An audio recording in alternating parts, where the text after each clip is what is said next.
শুনছেন ব্রিফ বাণী স্টুডিও। আপনার কি কখনো মনে হয়েছে আমাদের এই চেনা পৃথিবীর ঠিক পাশেই আরেকটা পৃথিবী আছে, ছায়ার মতো, যেখানে সময় থমকে যায় আর জীবিত মানুষের কোনো জায়গা নেই? আমরা যখন গভীর ঘুমে আচ্ছন্ন থাকি তখন সেই পৃথিবীর বাসিন্দারা জেগে ওঠে। আজকের গল্পটা একটা হাইওয়ের, একটা বাসের, আর এমন এক অভিশপ্ত রাতের, যে রাতটা ক্যালেন্ডারের পাতায় শেষ হয়ে গেলেও বাস্তবে কখনো শেষ হয়নি। হেডফোনটা ঠিক করে নিন আর ঘরের আলোটা নিভিয়ে দিন, কারণ আপনি শুনছেন ব্রিফ বাণী স্টুডিও। ঘটনাটা বছর দিনেক আগের। সালটা ছিল 2020। আমি তখন দুর্গাপুরে একটা প্রাইভেট ফার্মে চাকরি করতাম। পুজোর ছুটি শুরু হতে আর মাত্র একদিন বাকি। অফিসের কাজে আটকে যাওয়ায় বাড়ি ফেরার শেষ ট্রেনটা মিস করলাম। যখন হন্তদন্ত হয়ে স্টেশনে পৌঁছলাম তখন স্টেশনের বিশাল ঘড়িতে রাত প্রায় 11:30। প্ল্যাটফর্মে একদম ফাঁকা, ঝমঝমিয়ে বৃষ্টি পড়ছে। স্টেশন মাস্টারের ঘরের জানলায় উঁকি দিয়ে শুনলাম আজ আর কোনো ট্রেন নেই। বৃষ্টির জন্য সিগন্যাল বিভ্রাট। অগতার স্টেশন থেকে বেরিয়ে হাইওয়ের দিকে হাঁটতে শুরু করলাম। মনটা খুব খারাপ হয়ে গেল। কাল মহালয়া আর আমি আজ রাতে বাড়ি ফিরতে পারবো না। হাইওয়ের রাস্তাটা অদ্ভুত রকম অন্ধকার। স্ট্রিট লাইটগুলো জ্বলছে আর নিভছে। বৃষ্টির ছাঁটে দূরের কিচ্ছু দেখা যাচ্ছে না। মাঝে মাঝে দু একটা লরি হুশ করে বেরিয়ে যাচ্ছে, চাকার কাঁদা ছিটকে। আমি ছাতাটা শক্ত করে ধরে রাস্তার ধারে দাঁড়িয়ে রইলাম। প্রায় 45 মিনিট দাঁড়িয়ে থাকার পর কুয়াশা চিরে দূরে দুটো হলুদ রঙের হেডলাইট এগিয়ে আসতে দেখলাম। একটা জরাজীর্ণ প্রাইভেট বাস। রংটা হয়তো কোনো এককালে নীল ছিল, এখন ধুলো আর কাঁদায় সেটা ধূসর হয়ে গেছে। কাঁচগুলো সব ঝাপসা। আমি মরিয়া হয়ে হাত দেখালাম, মনে মনে প্রার্থনা করছিলাম বাসটা যেন থামে। আমার অবাক হওয়ার পালা তখনও বাকি ছিল। বাসটা আমার সামনে এসে অদ্ভুত একটা যান্ত্রিক গোঙানি দিয়ে ক্যাচ ক্যাচ শব্দ করে থামল। বাসের ইঞ্জিনের আওয়াজটা কেমন যেন, অনেকটা কোনো অসুস্থ মানুষের শেষ নিঃশ্বাসের মতো। কন্ডাক্টর গেট খুলে ডাকল, কলকাতা, ধর্মতলা, উঠুন, লাস্ট বাস। আমি আর দেরি না করে উঠে পড়লাম, কিন্তু জানতাম না ওই বাসের সিঁড়িতে পা রাখার সাথে সাথে আমি আমার জীবনের সবচেয়ে বড় ভুলটা করে ফেলেছি। বাসে ওঠার পর প্রথম যে জিনিসটা আমাকে ধাক্কা দিল সেটা হলো একটা গন্ধ, একটা ভ্যাপসা পচা গন্ধ, অনেকটা বাসি ফুলের গন্ধের মতো, কিংবা অনেকদিন বন্ধ থাকা কোনো পুরনো ঘরের মতো। বাসের ভেতরে খুব কম আলো। ছাদের উপর টিমটিম করে কয়েকটা হলুদ বাল্ব চলছে, ভোল্টেজ ওঠানামা করছে। আমি সিট খোঁজার জন্য এদিক ওদিক তাকালাম। বাসে যাত্রী খুব কম, জনা 10 মতো হবে। কিন্তু অদ্ভুত ব্যাপার হলো বাসের পরিবেশটা। সাধারণত বাসে উঠলে যাত্রীদের ফিসফিসানি, মোবাইলে কথা বলার আওয়াজ কিংবা ইঞ্জিনের শব্দ শোনা যায়, কিন্তু এখানে পিন পতন নিস্তব্ধতা। কেউ কোনো কথা বলছে না, সবার মাথা নিচু করা। কেউ জানলার বাইরের অন্ধকারের দিকে একদৃষ্টে তাকিয়ে আছে, কেউ বা সামনের সিটে মাথা টেকে বসে আছে। তাদের পোশাক আশাকও কেমন যেন অদ্ভুত, একটু সেকেলে। আমি মাঝখানের একটা খালি সিটে গিয়ে বসলাম। সিটটা ভীষণ ঠান্ডা, লেদারটা ছিঁড়ে স্পঞ্জ বেরিয়ে গেছে। জানলা দিয়ে বাইরে তাকালাম।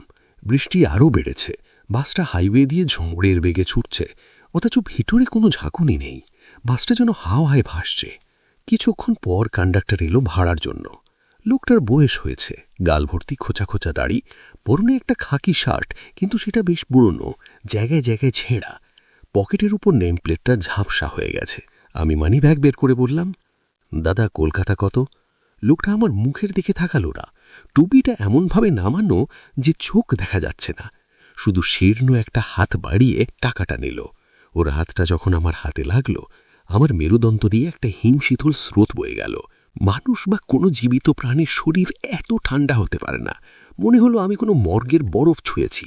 আমি ভয় ভয় জিজ্ঞেস করলাম, দাদা, বসটা এত ঠান্ডা কেন? এসে তো চলছে না, আর জানলাগুলো তো বন্ধ।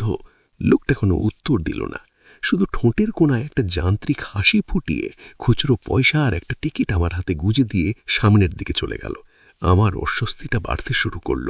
বাস চলছে, বাইরে তখন প্রবল ঝড়। বিদ্যুতের চমকানিতে মাঝে মাঝে বাসের ভেতরটা আলোকিত হয়ে উঠছে। আমার পাশের সিটে একজন বয়স্ক মহিলা বসেছিলেন। গায়ে একটা সাদা রঙের চাদর জড়ানো, চুলগুলো উস্কো খুস্কো। উনি এক মনে মাটির দিকে তাকিয়ে বিড়বিড় করে কিছু একটা বলছেন। আমি কৌতূহল সামলাতে না পেরে ওনাকে জিজ্ঞেস করলাম, মাসিমা, আপনি কোথায় নামবেন? মহিলা কোনো উত্তর দিলেন না। আমি ভাবলাম হয়তো শুনতে পাননি। আমি আবার একটু জোরে ডাকলাম, মাসিমা। উনি আস্তে আস্তে খুব ধীর গতিতে আমার দিকে মুখ ঘোরালেন। বাসের ওই কম আলোতেও আমি ওনার মুখটা দেখতে পেলাম, আর সেটা দেখার জন্য আমি প্রস্তুত ছিলাম না। ওনার ফ্যাকাশে চামড়া, গর্তে ঢুকে যাওয়া চোখ, কিন্তু সবচেয়ে ভয়ানক হল ওনার চোখের মণি দুটো নেই, পুরো চোখটাই সাদা। এবং উনি আমার দিকে তাকিয়ে ফিসফিস করে বললেন, নেমে যা, এখনো সময় আছে, নেমে যা খোকা, এই বাস গন্তব্যে পৌঁছবে না। আমার বুকটা ধক করে উঠল। ঠিক তখনই আমার সামনের সিটে বসা একটা বাচ্চা মেয়ের দিকে চোখ পড়ল। মেয়েটার বয়স বড়জোর 5 বা 6 হবে। সে জানলার দিকে মুখ করে বসে আছে। আমি ভাবলাম, এত রাতে একটা বাচ্চা মেয়ে একা, ওর মা বাবা কোথায়? আমি একটু ঝুঁকে ডাকলাম, এই খুকি, এই খুকি। মেয়েটা কোনো উত্তর দিল না। তার হাতে একটা পুতুল ধরা। পুতুলটা বেশ পুরনো, একটা হাত নেই। হঠাৎ মেয়েটা পুতুলটাকে জানলার কাঁচের ওপর আশ্রাতে শুরু করল। 1 বার, 2 বার, 3 বার, ঠক ঠক ঠক। আমি বিরক্ত হয়ে বললাম, কি করছো, কি শব্দ করো না। মেয়েটা থামল। তারপর খুব ধীরে ধীরে তার ঘাড়টা উল্টো দিকে ঘুরিয়ে আমার দিকে তাকালো। মানুষের ঘাড় অতটা ঘোরার কথা নয়। হাড় মটমট করার একটা বিকট শব্দ হলো। আমি দেখলাম মেয়েটার মুখের অর্ধেকটা ঝলসে গেছে, পোড়া চামড়া ঝলছে, আর সে ফোকলা দাঁতে হেসে বলল, আগুন, খুব গরম লাগছে কাকু, আগুন। আমার গলা দিয়ে আওয়াজ বেরোল না। আমি ভয়ে সিটের মধ্যে সিটিয়ে গেলাম। ঠিক সেই মুহূর্তে বাসের সব যাত্রী, ওই 10 জন যাত্রী একসাথে ঝটকা দিয়ে আমার দিকে ঘাড় ঘোরালো। কারোর মুখে কোনো এক্সপ্রেশন নেই, সবার চোখ স্থির, যেন পুতুলের মতো। আমার মনে হলো আমি কোনো বাসে নেই, আমি একটা চলমান সমাধিক্ষেত্রে বসে আছি। এদের কারোর শরীরে প্রাণ নেই। আমি চিৎকার করে কন্ডাক্টরকে ডাকলাম, বাস থামান, আমি নামবো, গাড়ি থামান। কিন্তু আমার চিৎকার যেন শূন্যে মিলিয়ে গেল। কেউ কোনো কথা বলছে না। ড্রাইভার এক মনে বাস চালিয়ে যাচ্ছে। আমি সিট ছেড়ে উঠে ড্রাইভারের কেবিনের দিকে দৌড়লাম। স্পিডোমিটারের কাঁটা 80, 90, 100 পার করে যাচ্ছে। বাইরে তখন ঘোর অন্ধকার। আমি বুঝতে পারলাম এটা কলকাতা যাওয়ার রাস্তা নয়। হাইওয়ের দুপাশে বড় বড় জঙ্গল, গাছগুলো যেন দানবের মতো দাঁড়িয়ে আছে।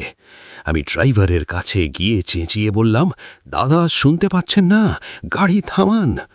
ড্রাইভার কোনো উত্তর দিল না। আমি ওর কাঁধে হাত দিতে গেলাম, আর তখনই বাসের উপরের রিয়ার ভিউ আয়নায় আমার চোখ পড়ল। আয়নাটা ড্রাইভারের সিটকে রিফ্লেক্ট করছে, কিন্তু আয়নায় কোনো মানুষ নেই। সিটটা সত্যি ফাঁকা। স্টিয়ারিং হুইলটা নিজে নিজেই ঘুরছে, গিয়ারটা নিজে নিজেই পরিবর্তন হচ্ছে। তাহলে বাসটা চালাচ্ছে কি? ভয়ে আমার হাত পা অবশ হয়ে এলো। আমি জানলার কাঁচ খোলার চেষ্টা করলাম, কিন্তু ওগুলো যেন ঝালাই করে আটকানো। ঠিক তখনই বাসের সেই পচা ফুলের গন্ধটা আরও তীব্র হলো, আর আমার ঠিক পিছনের সিট থেকে একটা ভারী গলার আওয়াজ এলো, আমরা সবাই ওই খালে অপেক্ষা করছি, তুই যাবি না আমাদের সাথে? আমি সাহস সঞ্চয় করে পেছনে তাকালাম। দেখলাম বাসের পিছনের সিটে যে লোকটা বসেছিল, তার মাথাটা শরীর থেকে আলাদা হয়ে সিটের ওপর রাখা, আর সেই কাটা মুন্ডুটা আমার দিকে তাকিয়ে হেসে বলছে। তার মুখ দিয়ে কালো রক্ত গড়িয়ে পড়ছে। বাসের বাকি যাত্রীরা তখন উঠে দাঁড়িয়েছে। তারা ধীরে ধীরে আমার দিকে এগিয়ে আসছে। তাদের সবার শরীর থেকে মাংস পচে খসে পড়ছে। আমি আর সহ্য করতে পারলাম না। বাঁচার একমাত্র রাস্তা বাস থেকে লাফ দেওয়া। আমি পাগলের মতো ছুটে গেলাম দরজার দিকে। দরজাটা লক করা। আমি শরীরের সমস্ত শক্তি দিয়ে লাথি মারলাম। 1 বার, 2 বার। বাসটা তখন একটা ব্রিজের দিকে এগিয়ে যাচ্ছে। ব্রিজের নিচে গভীর খাদ, নদীটা ফুঁসছে। আমি জানি আর কয়েক সেকেন্ডের মধ্যেই বাসটা ওই খাদে পড়বে। তৃতীয়বারের চেষ্টায় মরচে ধরা দরজাটা ক্যাচ করে খুলে গেল।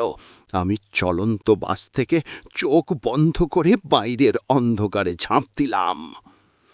বাতাসে ভাসার সময়টুকু আমার মনে হলো অনন্তকাল।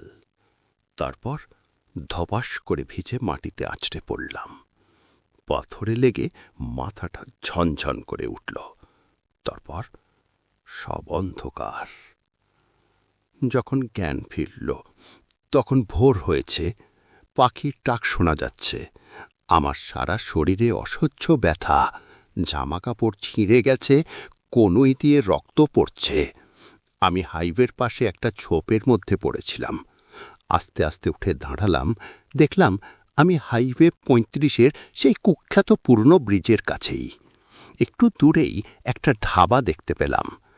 ধাবা থেকে ধোঁয়া বেরোচ্ছে। আমি খুঁড়িয়ে খুঁড়িয়ে সেখানে গেলাম। দোকানদার আমাকে ওই অবস্থায় দেখে অবাক হয়ে দৌড়ে এলো। একটা টুলের ওপর বসিয়ে জল এগিয়ে দিল। আমি এক নিঃশ্বাসে জলটা খেয়ে হাঁপাতে হাঁপাতে বললাম, দাদা, কাল রাতে একটা বাস, ওই বাসটা কি খাদে পড়েছে? আমি ওখান থেকেই ঝাঁপ দিয়েছি। প্লিজ পুলিশে খবর দিন, ভেতরে অনেক লোক ছিল। দোকানদার অদ্ভুত দৃষ্টিতে আমার দিকে তাকালো না। সে সোজা থানায় ফোন করল। ভোর 4টে নাগাদ পুলিশের জিপ সাইরেন বাজিয়ে ধাবার সামনে এসে দাঁড়ালো। ইন্সপেক্টরের নাম বোস। তিনি আমাকে জিপে তুলে নিয়ে সেই দুর্ঘটনাস্থলে গেলেন। আমি পুলিশকে বললাম, স্যার, বিশ্বাস করুন, আমি নিজের চোখে দেখেছি বাসটার রেলিং ভেঙে নিচে পড়েছে। এখনও হয়তো অনেকে বেঁচে আছে। ইন্সপেক্টর বোস টর্চ লাইট জ্বেলে নিচে খাদের দিকে তাকালেন। বৃষ্টির জল জমে নদী ফুঁসছে। তিনি কনস্টেবলদের বললেন নিচে নামতে। প্রায় 1 ঘন্টা খোঁজাখুঁজির পর কনস্টেবলরা হন্তদন্ত হয়ে উপরে উঠে এলো। তাদের হাতের কিছু একটা আছে। আমি ভাবলাম হয়তো বাসের কোনো ভাঙা অংশ বা কোনো যাত্রীর জিনিস, কিন্তু কাছে আসতেই দেখলাম ওটা একটা মরচে ধরা শ্যাওলা পড়া নম্বর প্লেট। ইন্সপেক্টর বোস প্লেটটা ভালো করে দেখলেন। ওতে লেখা WB35। তিনি আমার দিকে তাকিয়ে গম্ভীর গলায় বললেন, এই বাসটা 3 বছর আগে এখান থেকে তোলা হয়েছিল। এখন নিচে শুধু পাথর আর জল ছাড়া কিছু নেই। তুমি কালো রাতে যা দেখেছ সেটা কোনো অ্যাক্সিডেন্ট ছিল না, সেটা ছিল ওই অতৃপ্ত আত্মাদের আর্তনাদ। 3 বছর আগে ঠিক আজকের দিনে মহালয়ার আগের রাতে এখানে ড্রাইভার মদ্যপান অবস্থায় বাসটা খাদে ফেলে দেয়। কেউ বাঁচেনি। আমার মেরুদণ্ড দিয়ে ঠান্ডা স্রোত বয়ে গেল। 3 বছর আগে ঠিক আজকের দিনে। আমি বললাম, কিন্তু স্যার, আমার পকেটে ওই টিকিটটা আছে।